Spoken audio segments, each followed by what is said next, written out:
ever been in SEPTA's Jefferson station, you probably heard the enchanting sounds of a violin being played.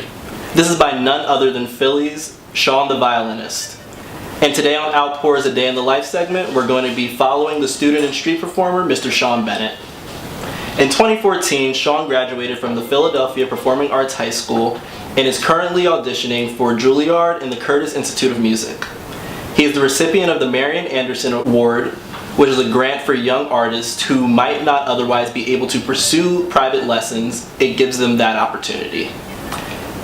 Sean is aware of the misconceptions of black men, especially coming from Philadelphia. He's aware of the stereotypes and actively implores a positive and contrasting view to what the media portrays. Because as we all know, blackness is not a monolith. We all know a Sean who is black and queer, whether he is in our classrooms, our churches, our community events, and it's up to us to nourish their passions so that they can be their best selves. So let's give it up for all the Seans out there.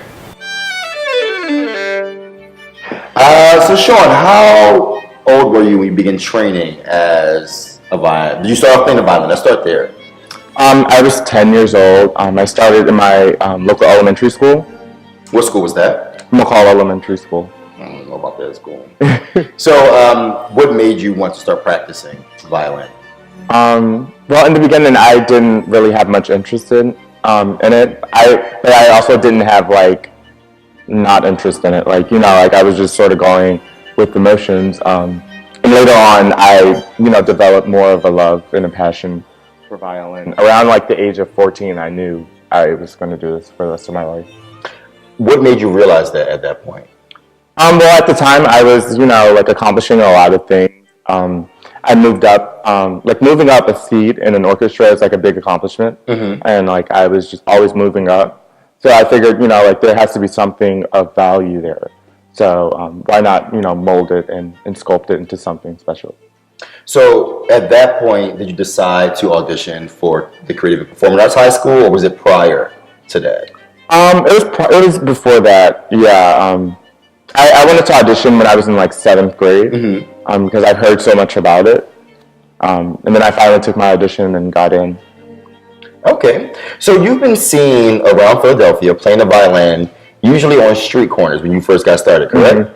How was that experience like for you? I started doing that when I was 12. Really? On your own? Yeah, it was on my own.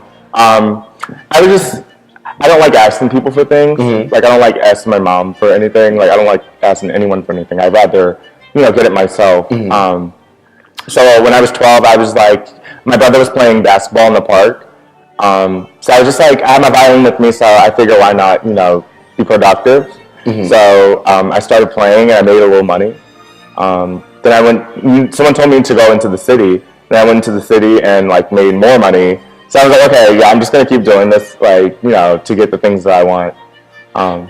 So yeah. So growing up, because I guess violin, especially being a kid from the inner city, is a little different. Were you ever bullied or picked on? No, I was actually encouraged and supported. Really? Throughout the whole time. Did a lot of encouragement come from your family? Oh yeah, always.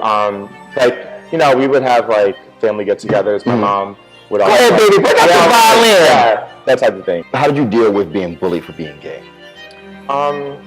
I honestly, I saw solace in my playing. Mm-hmm. There's a way to escape your reality. Yeah, it's a way of expression.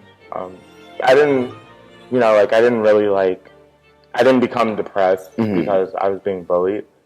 I think that was mainly because I had my violin. A group or duo mm-hmm. called Onyx Violins. Tell me how Onyx Violins came into play. Well, me and my buddy Samir, we've known of each other for a while. People are calling us twins, but I think that was mainly in part because I played, we both play violin mm-hmm. and we both were gay. So, and black. Yeah, and black. Black, gay, and violin, Sonny. But we connected about 2 or 3 years ago. Mm-hmm. We were in the same chamber orchestra. Okay. And I was just yeah, come down and play with me. You don't have anything else better to do. And so, every week that was, that was the norm for you guys. Yeah, it was the norm. And one day I was just yeah, because we were getting gigs and stuff. And I was just we have to come up with a name if we're gonna keep doing this. So I came up with the name Onyx Violins, and for from there, we've done various shoots with Urban Outfitters. We've done shoots with Banana Republic. College Spring, we were actually flown out to California in December, actually. And we just got done a shoot with Bloomingdale's. So it's been successful. I mean, and this has only been a year. So what was it like working with Urban Outfitters on that campaign?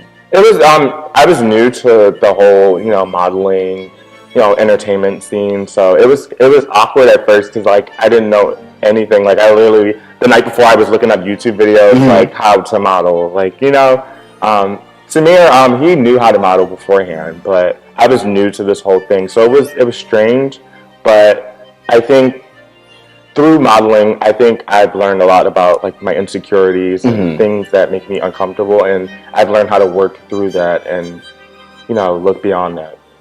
What was the hardest thing you've ever had to deal with since you've become a instrumental artist?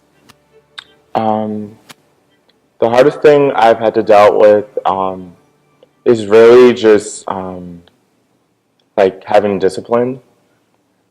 Because I've never been like, someone that is just, orderly. Like, I'm like a free spirit, even though I might not seem like it. Yeah, I really am a free spirit. So, like, I don't like doing things when I don't feel like doing things. And that's been a struggle because sometimes you have to do things you don't feel like doing in order to get what you really deserve and want.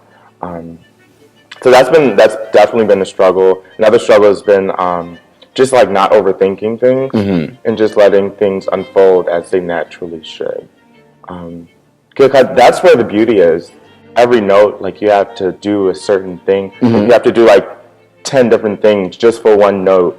But I find, like, when you just let it go and it just happens, like, you have to trust yourself and trust that, your brain can do what, it needs to do. So that was a big thing for me. And I have this saying, live life note by note. So, yeah. So every note is just like a new beginning, a new experience, a new beginning. Yeah. I've